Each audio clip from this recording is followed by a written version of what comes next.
E eu quero continuar a palavra, seguindo o texto. Nós fomos de versículo 1 a 15, de capítulo 17 de Atos, e hoje eu vou do 16 até o 34, terminar o capítulo, essa viagem importante missionária do apóstolo Paulo, começando a sua evangelização da Europa. Paulo está como um pregador do evangelho na terra dos deuses agora. Você lembra que ele foi expulso de Tessalônica, de certa forma expulso, né? Os irmãos botaram ele para fora de lá. Depois ele foi para onde? Depois de Tessalônica, foi para Bereia, lembra? Estava na casa de Jason, e aí vai para Bereia, Paulo. E quando estava em Bereia, de novo, teve lá uma revolução, e os irmãos botaram ele num transporte de 40 quilômetros até o porto, um suposto porto, não era um porto, até o mar, e ele 480 quilômetros até Atenas.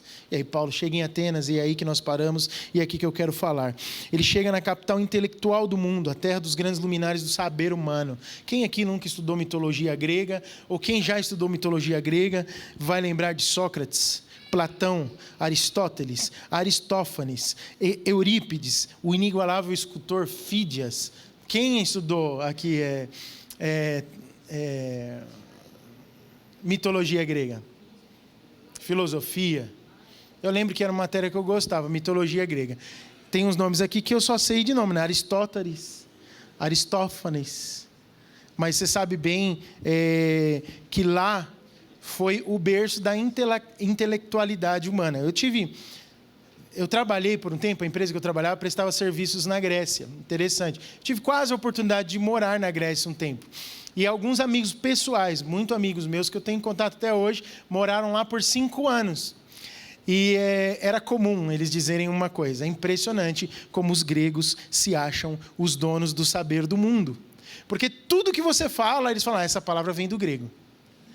Qualquer coisa que você fala, mas pessoal, mas isso aqui eu aprendi com o meu tataravô, então por quê? Porque a origem disso é grega. Esse costume, a origem é grega. Então, lá nesse tempo, no tempo de Nero, no tempo do apóstolo Paulo, em que ele esteve ali, foi um tempo onde era a capital do saber do mundo. Atenas, ela era descansada nessa reputação de ser centro das artes, da literatura, filosofia, conhecimento, habilidade de oratória, enfim, lá era o lugar. Gabava-se de uma tradição filosófica muito rica, que foi herdada de Platão, Sócrates, Aristóteles, e tinha uma reputação que era inigualável, uma grande metrópole para aquele tempo. Assim como Tessalônica era uma grande metrópole comercial, Atenas era uma metrópole muito mais voltada à área da intelectualidade, das artes e da cultura. Era uma cidade, naturalmente falando, gloriosa. Qualquer visitante que chegasse a Atenas, hoje você não tem algumas cidades no mundo que você tem vontade de conhecer? Eu lembro, pessoas que vêm a São Paulo, por exemplo, acham maravilhoso chegar aqui, ver a Avenida Paulista, ver os metrôs de São Paulo. Eu lembro muito bem, talvez ele até esteja assistindo e nos veja, ele assiste os nossos cultos, quando o Maciel chegou no Brasil e falava, uau, pastor, é muito metrô, e não existe metrô em Moçambique, no país inteiro, não é em Maputo, na capital. Então, as grandes metrópoles concentram coisas que chamam a atenção de tudo. Atenas era desse jeito.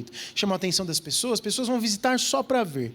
Mas um comentarista, Simon Kistemaker, disse o seguinte: a despeito da distinção por ser o centro do saber e da arte, essa cidade superava a todas as outras na sua cegueira espiritual. Quase que podemos dizer comum quando o saber natural e a intelectualidade e as riquezas estão presentes num lugar. Eles deixam de lado aquilo que precisa ser visto do ponto de vista espiritual e do seu reconhecimento de Deus. No verso 16, o primeiro verso que quero compartilhar hoje, do capítulo 17, a Bíblia diz assim, leia aí comigo, vamos ver se vai dar para ler? Vamos lá, juntos? Enquanto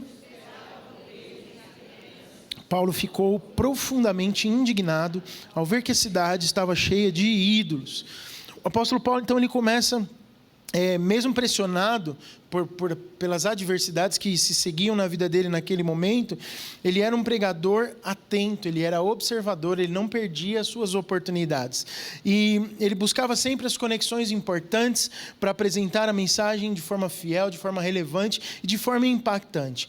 2 pontos são importantes aqui do que a gente pensa desse primeiro versículo. Ele não encara Atenas como um turista, ele não vai lá para ver os monumentos. Ele poderia ter passeado na cidade, talvez como a maioria de nós fizesse. Porque se tem uma coisa bacana é você chegar num lugar e ver coisas diferentes e coisas novas. Quem já passou por isso, diga amém. Não é interessante? Você fala, poxa, eu queria conhecer tal lugar só para ver tal coisa, né? E eu lembro desses meus amigos, moravam lá mandando foto do canal de Corinto, mandando foto do Paternon, da onde era o Areópago, e esses lugares muito conhecidos por serem milenares, e estruturas ainda de pé, já em estado de deterioração, mas de pé ainda. Então, a Acrópole, né, um lugar muito conhecido, e dá vontade de você ir lá e ver.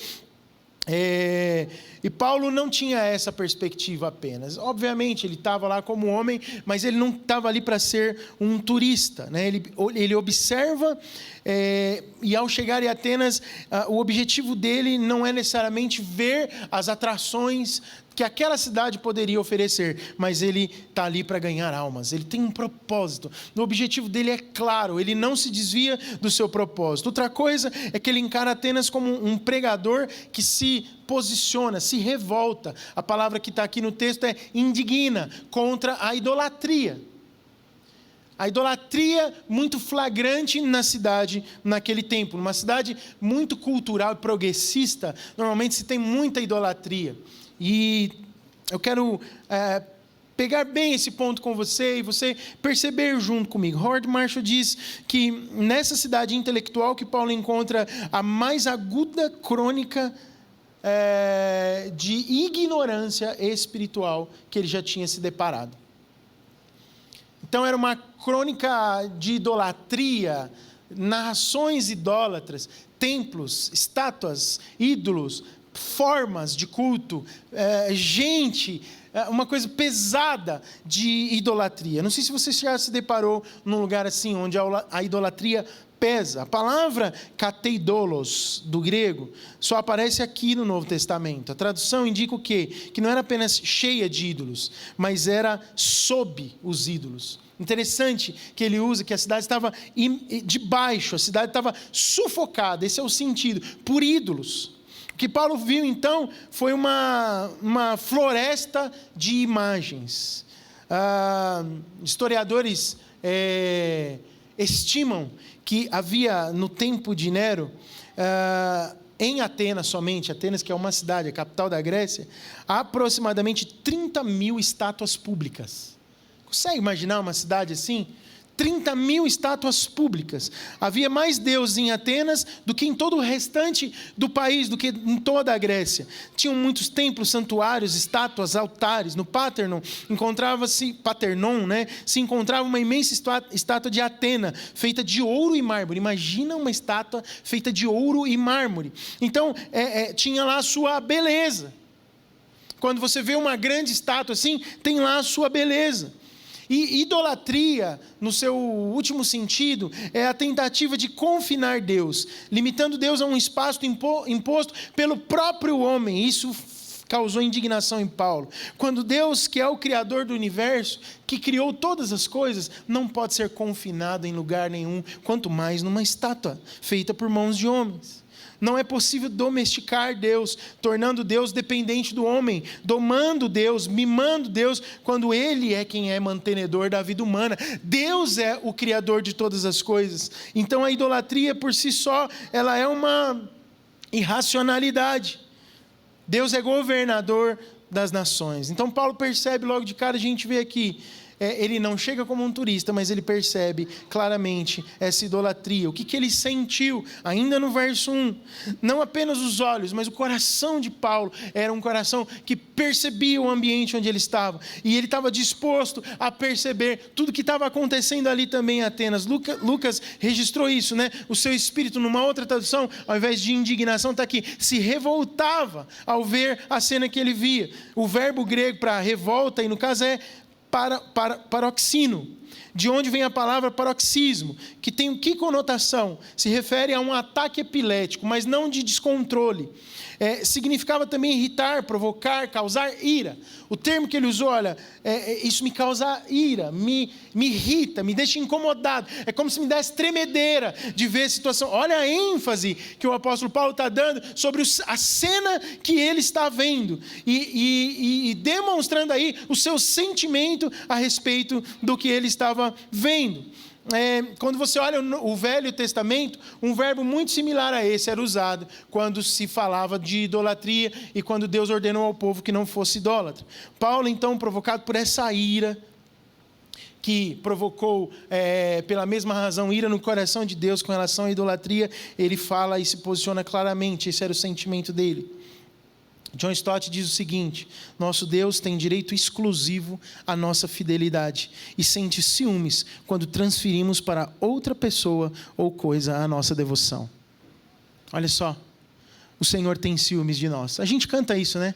Tem ciúmes de mim, o seu amor. O Senhor tem ciúmes de nós. E Deus se incomoda quando nós transferimos a nossa fidelidade e devoção.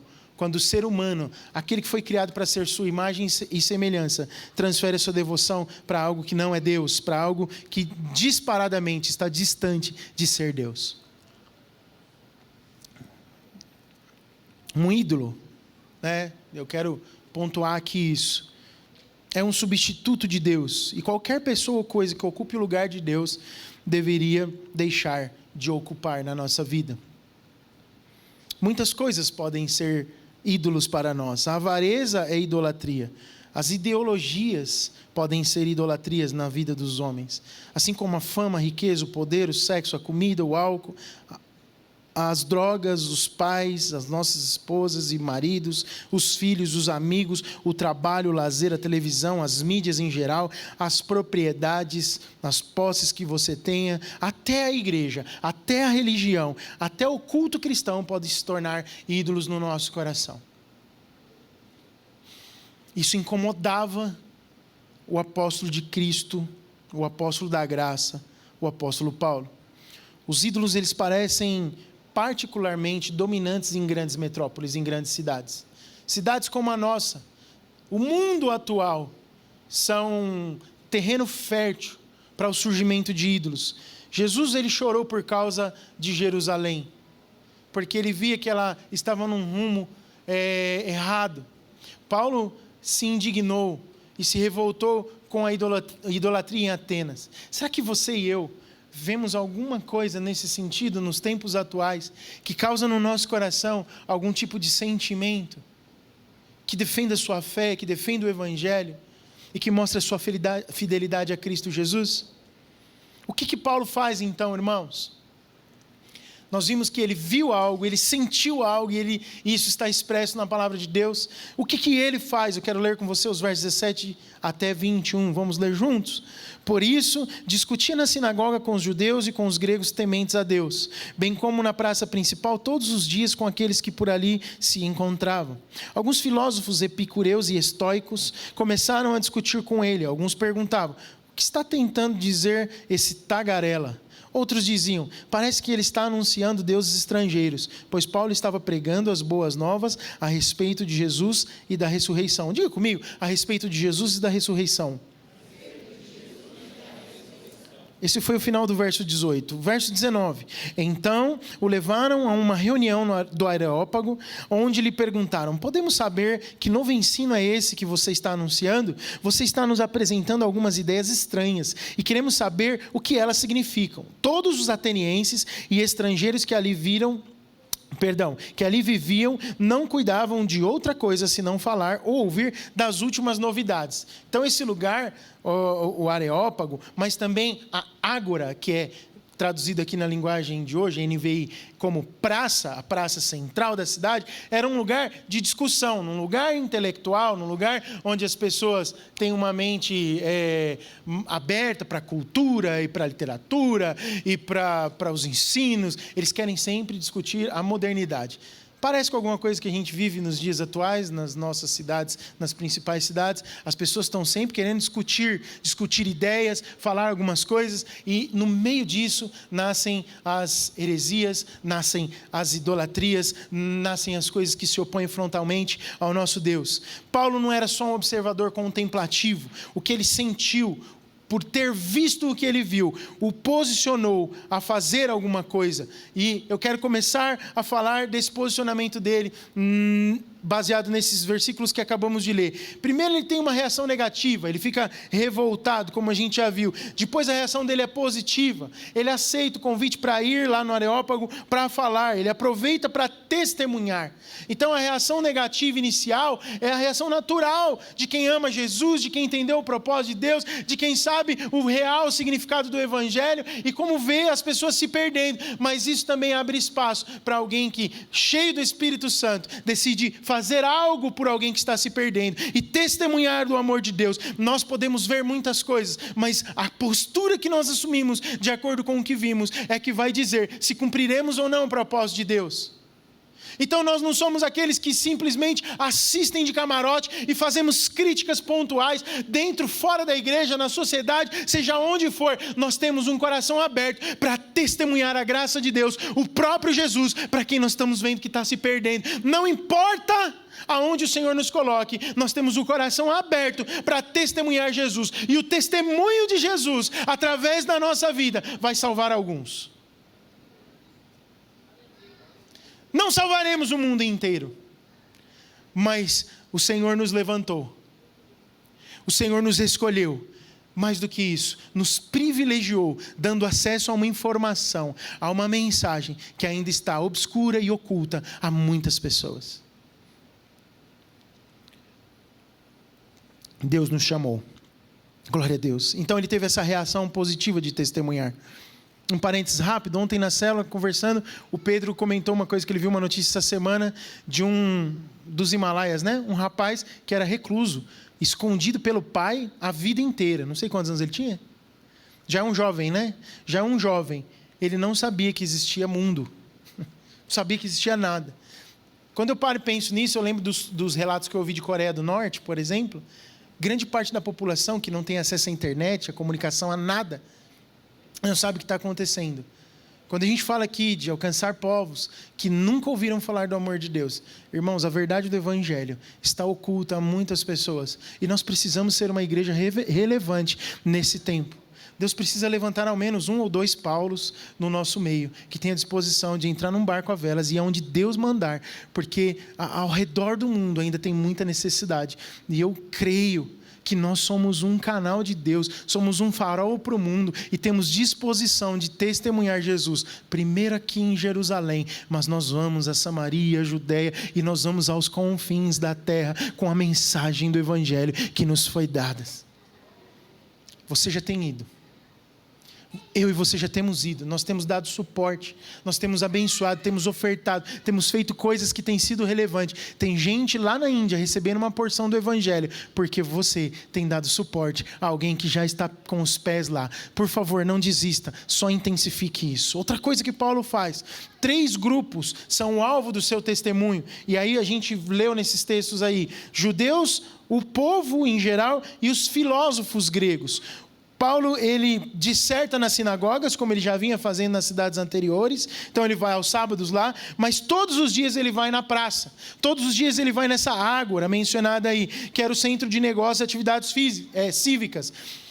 Seria o equivalente às, aos parques hoje em dia, às praças que a gente tem, aos lugares onde a gente vê ajuntamento, na Avenida Paulista, aqui no caso de São Paulo, é um lugar mais conhecido. Ele ia lá, ele ia onde o povo estava, para quê? Para ouvir o que se falava e para falar da opinião dele, nos shoppings, nas feiras, numa sala de aula, numa cantina da escola, aonde você tem acesso a mais pessoas, você pode dissertar da palavra e do Evangelho.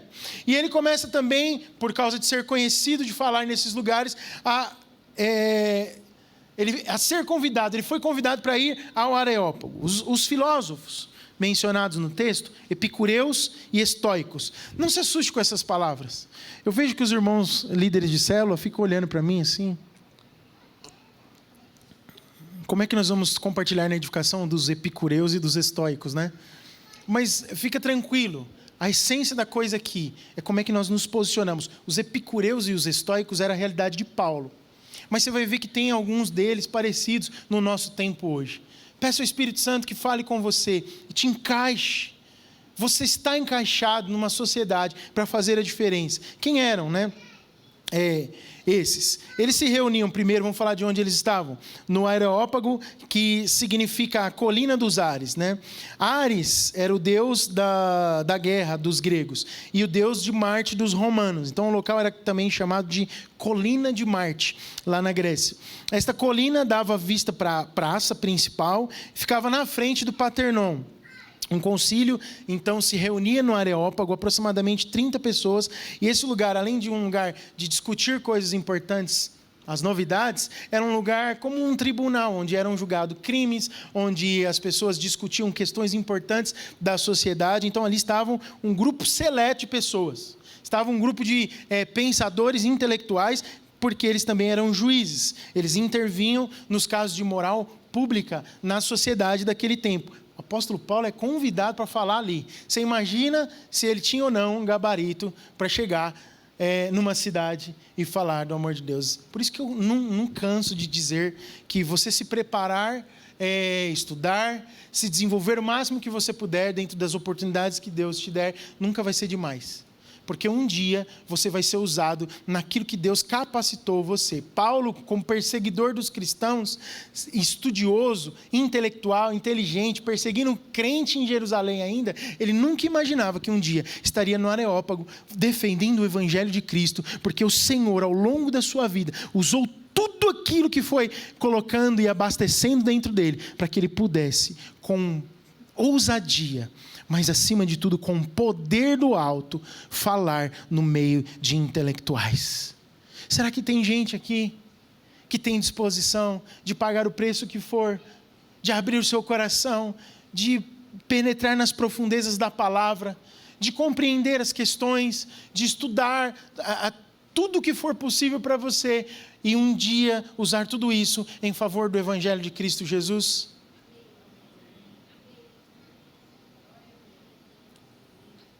Talvez poucas pessoas queiram pegar tudo que acumularam ao longo da vida e colocar a serviço do Evangelho. Mas Deus nos faz um chamado importante e especial para esse tempo. Nós queremos o reino dos céus invadindo a terra. Então não importa, existe um campo de influência para você hoje.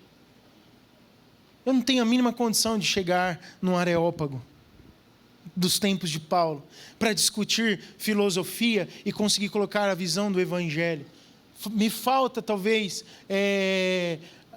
o conteúdo necessário, não necessariamente cristão, mas o cabedal cultural para se estar em grandes lugares. Mas Deus tem levantado homens assim. Só que eu tenho um campo de influência. Eu tenho um bairro, eu tenho uma cidade, eu tenho crianças, eu tenho homens, mulheres, eu tenho gente que é gente como eu, para que eu possa influenciar com tudo o que Deus me deu. Eu me perguntava, num tempo da minha vida, quando eu era jovem, eu não gostava de outros idiomas, eu não gostava nem de pensar em falar inglês. Quando eu comecei a me relacionar como amigo com a Daisy, quando eu era jovem ainda, ela já estudava inglês há um bom tempo, eu falava, uau, que bacana e tal, era bacana e distante para mim aquilo, eu não queria. Mas aí eu percebi que eu precisava, comecei a estudar forçadamente. Com 19 anos de idade eu comecei a estudar inglês. Estudar. E Deus me dá uma oportunidade de estar numa empresa para falar inglês o dia todo, mandar e-mail em inglês, falar inglês no telefone, falar inglês com pessoas. E eu falava, meu Deus, está acontecendo. Hoje, eu falo em inglês com pastores fora do Brasil, para servir esses pastores, para poder orar por eles, para abençoar a vida deles e entregar uma palavra da parte de Deus. Vocês não imaginam nesses dias quantas palavras que eu recebi, eu precisei traduzir e explicar para o Bala, e isso foi um incentivo ao coração dele. Já valeu eu ter aprendido inglês aos meus 19 anos de idade. Irmão, sinceramente, já valeu para mim. Existe um campo de influência que Deus está te preparando ao longo da sua vida e que vai marcar a história de pessoas, porque Deus não faz nada por acaso. Ele está costurando a malha da história da sua vida. Eu não sei o que você está fazendo hoje, eu não sei o que você vai fazer amanhã, mas tudo que você fizer, faça para a glória de Deus, porque vai chegar um dia que você vai perceber e vai entender: agora eu entendi, porque eu precisei passar por isso, porque eu fiz aquilo, porque eu investi nisso, eu investi naquilo. Quem sabe um dia Deus vai te colocar nos areópagos da vida e mostrar para você: filho, foi por isso, foi para este momento, para defender e falar do evangelho, para que alguns alcancem salvação como você alcançou. Esse é o sentido da vida, viver para Cristo. Esses dois grupos de filósofos para os quais ele falou, bem rapidamente: os epicureus, eles não acreditavam na vida após a morte, nem no julgamento final. Criam que o fim principal do homem era o prazer, pregavam o acaso, a fuga e o prazer. O lema dos epicureus era assim: comamos e bebamos porque amanhã morreremos. Mais ou menos o que Paulo falou lá para a igreja de Corinto. Comamos e bebamos e vamos ter prazer na vida. O hedonismo, vamos viver tudo que tem de bom para a vida hoje, porque o dia que morrer acabou tudo. Você ouve filosofias desse tipo nesse tempo atual? Existe. Às vezes eu me pergunto, como é que alguém que estuda tanto é tão inteligente? Agora eu vou ofender aqui os estudiosos, mas consegue chegar a essa conclusão, que a vida acaba ali, acabou tudo, e vamos então gastar tudo que a gente tem de energia, intelecto, pensamento, sentimentos, alma, dinheiro, recursos. Agora, vamos se acabar no que puder, porque daqui a pouco acaba tudo. Esses eram os epicureus. Os estoicos já eram materialistas. Eles eram panteístas, fatalistas, apáticos. Eles acreditavam muito no sofrimento humano, defensores de uma visão que era cíclica da história, Acreditavam no determinismo. Eles pregavam fatalidade, submissão ao destino irreversível e suportarem a dor. Então é o seguinte: está difícil, aguenta que vai ficar pior. Era mais ou menos isso que eles criam. A vida que está ruim, sabe aquelas pessoas que te animam quando você fala: estou passando uma luta, irmão, está difícil. Ele falava: irmão, tem uma palavra de Deus para você, está difícil? Você quer vitória? Vai chorando, geme e chora, porque vai ficar pior. Esses eram os estoicos. Sua vida está ruim, vai piorar. Misericórdia, Ouvir essa palavra. Outros intelectuais que estavam lá na Areópago discutindo. Mas, irmãos, a palavra de Deus é linda. Ela não é nem isso nem aquilo. A palavra de Deus mostra que é possível sim mudar. Se está ruim, pode ficar melhor amanhã. Que é possível recomeçar. Se errou, tem um recomeço em Deus. A palavra de Deus nos mostra que é possível sair do cativeiro e ter uma vida nova em Cristo Jesus. Era isso que o apóstolo Paulo estava ali ensinando para eles. Tanto epicureus como estoicos estavam completamente equivocados na sua maneira de pensar e falar. Diziam os epicureus: aproveitem a vida. E os estoicos diziam: aguentem a vida. Mas a Bíblia diz que Deus nos ensina a viver a vida na sua presença, mediante o seu poder, para a sua glória. E viver no poder de Deus, na presença de Deus e para a glória de Deus, nos leva a um caminho de felicidade, a despeito de qualquer circunstância difícil que nós possamos passar. Esse era o coração da mensagem, sendo um contraponto daquilo que estava sendo apresentado para aquela sociedade. O preconceito que eles tinham com Paulo era muito grande quando ele liberou essas palavras. A gente leu aqui que eles chamaram Paulo de quê? De tagarela. Tagarela era uma palavra, espermologos, uma gíria ateniense. Olha o tamanho da ofensa que eles fizeram. Significava um apanhador de grãos. Howard Marshall, um comentarista, ele fala um pouquinho sobre isso. Ele diz assim: a palavra se refere a um pássaro que recolhe restos de comida dos esgotos. E daí passou a descrever os desocupados sem valor. Olha do que eles chamaram Paulo. Um espermologos, um recolhedor de migalhas nas sarjetas. Era usado também no sentido de mestres que se apropriavam de verdades de outros mestres. Eram como se fosse charlatães, mas tem uma outra palavra, me fugiu aqui agora, que pega uma coisa que não é sua. Um plagiador. Ele fazia de plágio, ele pegava uma verdade que não era dele e começava a passar para frente. Era essa a visão desses intelectuais a respeito de Paulo. E eles disseram que Paulo parecia um pregador de deuses estranhos. Pensavam que Paulo estava pregando, olha só que interessante, você vê isso nos versos 18, 19. Os gregos pensavam que Paulo estava pregando um novo par de divindades, Jesus e a ressurreição. Jesus e a sua companheira Anástase. Ressurreição. Olha só a viagem. Olha só a loucura. Irmãos, você tem visto algumas loucuras no tempo atual? Loucuras. Temos visto loucuras. Família não é mais família do jeito que está na Bíblia. Tudo é família. Agora nós temos que mudar o português. Não falamos mais elas. Nem ele, nem eles. Nem o, nem a. É e. Não é todos, é todes. Eu vi uma professora não cristã, importante destacar isso, falando sobre isso. Ela falou assim, estão cometendo o maior crime contra a língua portuguesa, professora de português, porque precisamos, por causa de uma nova ideologia, mudar a estrutura da língua. Fiquei pensando no inglês, né? Como é que faz? Tem o he e o she, agora vão criar um terceiro. Está ficando tudo louco. Quando Jesus ama todos, o Senhor ama a todos, e tem palavra de amor liberada para todos. Então está muito confuso viver nos dias atuais. Está confuso se posicionar, está confuso falar do Evangelho, está confuso falar do Evangelho dentro da sua própria família. Eu estou cansado de ouvir gente falar que o grupo da família se desfaz. Toda hora o grupo, por quê? Porque aí vamos discutir ideologia, vamos discutir política. Eu vou afirmar uma coisa aqui, que eu já falei algumas vezes, a igreja, o seio da igreja, o corpo de Cristo, não é um lugar para a gente discutir política. Existem coisas boas, tanto numa vertente política, não ideológica, como numa outra vertente política. E existem coisas ruins, tanto numa quanto noutra. O fato é que quando a gente está no campo daquilo que é ok discordar, podemos discordar de coisas superficiais. Eu gosto de branco, você gosta de preto. Ok, está tudo bem. Eu uso branco, você usa preto e a gente convive. O meu cabelo é enrolado, eu quero deixar crescer. Ok, o problema é meu. Agora você quer ficar careca. Às vezes não por sua própria força. Por que eu vou querer que você tenha cabelos enrolados? Não, é uma questão de preferência, não tem problema. Não precisamos nos degladiar por isso. As pessoas estão vivendo um momento em que parece que se você não concorda em 100% com elas, virou-se uma guerra. Não, nós não somos dessas pessoas. A igreja não é um lugar desse tipo de discussão. Nós cremos na vertente que crê no Evangelho. E aí é fato que quando nós falamos do Evangelho no meio do corpo de Cristo, eu quero falar de dois problemas rapidamente aqui. No meio do corpo de Cristo não há discordância entre nós a respeito do Evangelho.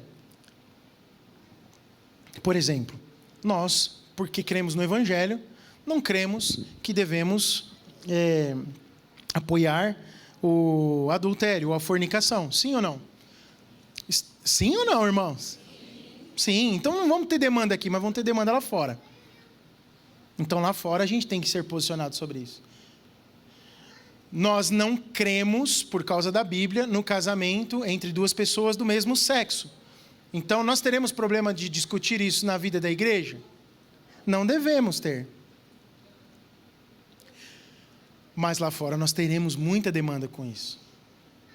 Sim ou não? Está aí um assunto delicado. Quando eu falo, eu já vejo que todo mundo arregala o olho aqui, olha. É verdade, é um assunto bem delicado.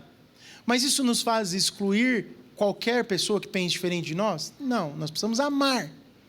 Precisamos falar, nós temos uma liberdade, assim como todo mundo tem liberdade de ser e fazer o que deseja ser e fazer, nós temos a liberdade também de ser o que nós cremos que devemos ser, porque nós somos quem Deus diz que nós somos. Cremos no Evangelho, cremos na palavra de Deus, e não adianta alguém querer, quando você tem essa revelação, ninguém rouba de você essa revelação. O Espírito já te falou, então você vive baseado nela. É muito importante que, de posse dessas duas verdades, e dessa resolução tanto dentro quanto fora da igreja, a gente age da seguinte forma: não precisamos empurrar nossas opiniões goela abaixo de ninguém. Paulo fez o quê? Dissertava no Areópago. Fazia o que nas praças? Falava do evangelho. Mas ele não fazia descer goela abaixo de ninguém, nada. E você vai ver que no final, qual foi o resultado? Talvez não foi nem o que ele gostaria. O resultado nem sempre vai ser o que nós esperamos. Mas nós, posicionados, só precisamos fazer a nossa parte. Posicionados no evangelho e viver a vida que Deus nos deu. Paulo pregou, versos 22 a 31, quero ler com você.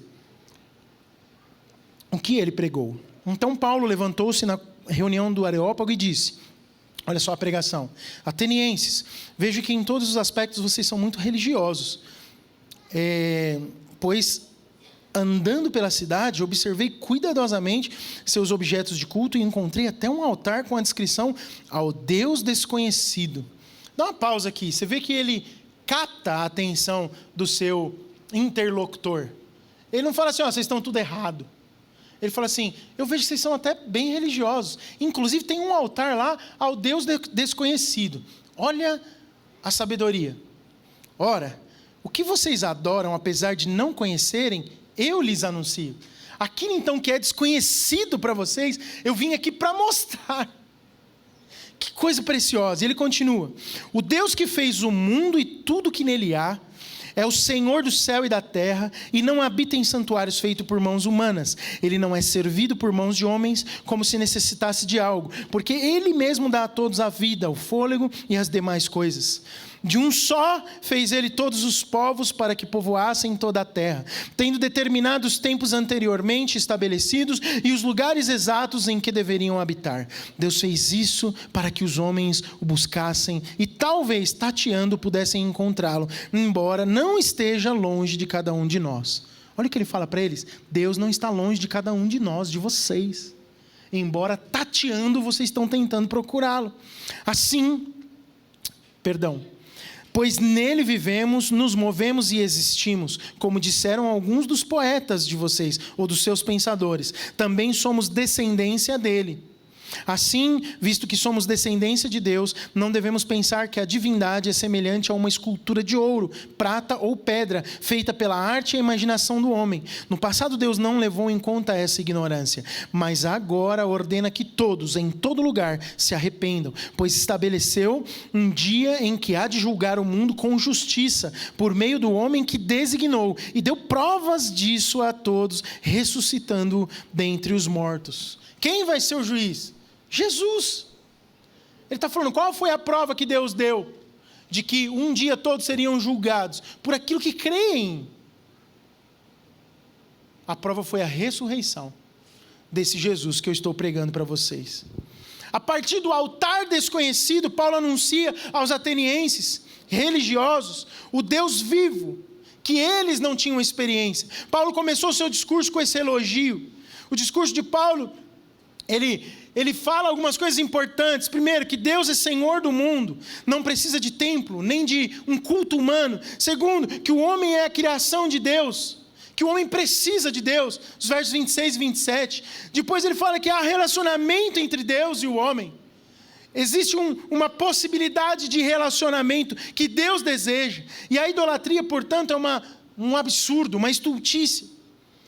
E segue uma conclusão, conclamando os homens a arrepender-se. Diga comigo, arrependimento.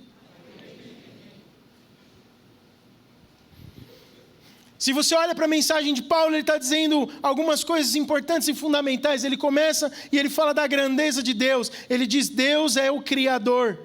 Os epicureus alegavam que Deus não existia, e os estoicos defendiam que tudo era Deus. Paulo prega em Atenas um Deus que não está distante, mas está próximo, que não está separado, mas que está junto da sua criação, não está cativo, nem preso à sua criação, mas está próximo. Deus é grande demais para ser contido em templos feitos por mãos humanas, para ser contido num ídolo. Deus não é cativo, nem preso, Deus é grande, aleluia. E ao mesmo tempo, Ele é solidário o suficiente para cuidar de cada necessidade humana. Deus é grande, criador de todas as coisas, mas Ele se fez pequeno para se parecer comigo, com você, para que nós pudéssemos nos identificar com Ele e ter um relacionamento com Ele. Sobre a grandeza de Deus, recentemente eu ministrei uma palavra, tem coisas tão preciosas, mas existem teorias, ditas sobre a grandeza de Deus, muito importantes e sérias. Duas teorias são importantes, Como é que tudo foi criado? Primeiro tem a teoria da evolução e também tem a teoria da criação. As pessoas dizem que além de podermos ter evoluído, podemos também ter vindo do Big Bang, de uma explosão cósmica, Eu não vou entrar muito nisso aqui não, até tenho algumas anotações, mas só uma coisa. Em 1859, Charles Darwin publicou um escrito, A Origem das Espécies, e nesse escrito tem 800 verbos no futuro subjuntivo, que é suponhamos, ou seja, não há certeza. Não tem segurança daquilo que se afirma, mais de 800 vezes. Suponhamos que tenha sido assim. É uma teoria. Hoje a gente sabe de uma coisa chamada DNA. Você já deve ter ouvido falar. Tem um prêmio Nobel de Biologia falando sobre isso. Ele estava falando das possíveis 60 trilhões de células de um corpo humano, que dentro de cada uma delas se desenrolam não sei quantos metros de fita de DNA que contém tudo que é a sua informação genética. Cor dos seus olhos, o seu cabelo, se é liso, se é crespo, cor da sua pele, o seu temperamento, tudo relacionado a você estão contidos no DNA, em 60 trilhões de células no corpo humano. Será que tem um Deus que criou todas as coisas? A ciência prova que o universo foi feito da matéria e da energia. Olha só que interessante. Prova também que o universo é governado por leis. De igual forma, atesta que a matéria e a energia não criam leis. Eu sei que isso aqui pode te confundir um pouco, mas olha, matéria e energia que criaram o universo não criam leis. Logo, alguém acima, fora, distinto do universo, foi quem criou as leis. Foi quem criou a matéria, foi quem criou essa energia. Deus criou tudo. Nada do que existe fugiu da criação de Deus. Chamou à existência tudo que não existia e criou todas as coisas. Ele é distinto da criação, mas Ele é presente na criação. Ele é transcendente sem deixar de ser eminente. Ou seja, Ele é um Deus que talvez você não possa vê-lo com os olhos nus neste momento, mas Ele é um Deus que está presente em você por meio do seu Espírito e do seu poder. Era essa mensagem que não é ultrapassada, ela é atual e presente. Deus te ama, Deus te escolheu, Deus deseja ter um relacionamento com você, e isso está nas suas mãos. Você precisa então se arrepender das suas idolatrias naturais para se aproximar deste Deus. Além da grandeza de Deus, Paulo fala da bondade. Ele é o provedor, nele vivemos e nos movemos e existimos. O Deus da providência não é o Deus do desconhecido dos agnósticos. O Deus da providência não é o Deus impessoal. O Deus da providência, Ele não é o Deus bom dos epicureus, que só dá as coisas naturais. Nem o Deus insensível dos estoicos, não.